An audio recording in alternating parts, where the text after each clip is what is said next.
Okay, we're back again. We're moving pretty quick today. We're getting a lot of videos done. I got interrupted a lot at the title company yesterday. That's a good thing, signing off on multiple transactions, having some fun there. So I'm trying to make up for that, move along so we can get you this information. The next technique, you might remember from the overview, is called the red tag sale. This one might surprise some of you. You might find it clever, but it's actually kind of simple.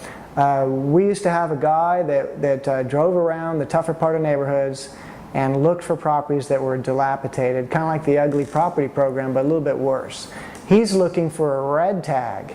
That's coming from the county or the city, tagging that property as uninhabitable. Can't live there. There's a real problem with the property. All right, so he's checking that out. He's looking for them. He's jotting down the addresses. You can probably go to the county records and maybe find them that way now.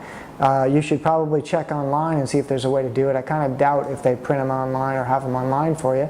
But there should be a way in your county to find out, hey, how do I find out these properties with red tags? Back then, you pretty much had to drive them. All right? So, valid technique, though. This gentleman we call it a bird dog. He's out there trying to make a fee for doing this. We paid him every time he found one that worked out for us. He got paid anywhere from a couple grand to $5,000, depending on how much equity we captured with his services. So he took care of that. We had actually give him access to our county records in our own office. We gave him a little office space.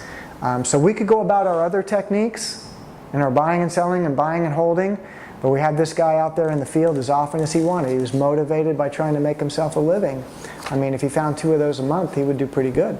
Be pretty good. Be 50, 60 grand a year for driving around looking for red tags, coming back, checking the county record, finding out in fact where the owner is, tracking them down by phone, tracking them down with mail, or you usually couldn't go to the door. We were hoping for the ones that are out of town. But there might be some that live in town, different part of town, and you could go to the door and try to find out where that guy is and can we put together a win-win transaction. So we just drove around looking for those. It was best when there were no loans on them, and that happened often. It happened often. People neglected a property over the number of years. Often it was inherited.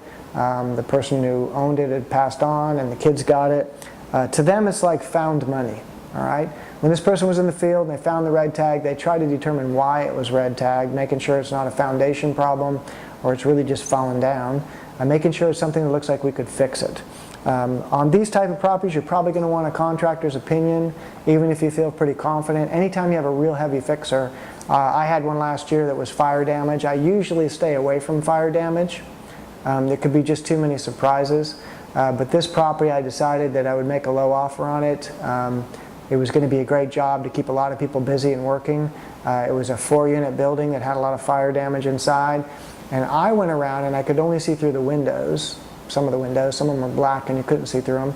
But I couldn't tell if it was structural. You know, I knew if it wasn't structural, if it wasn't too bad, it looked to me like about $75,000 in work. And I computed my offer based on that. But I did on that one have my contractor go by and give me an opinion, and the opinion came in at $75,000. So I hit that one on the nose. I usually do, but when you have them that heavy, I mean, I usually spend 15 grand on a property on average.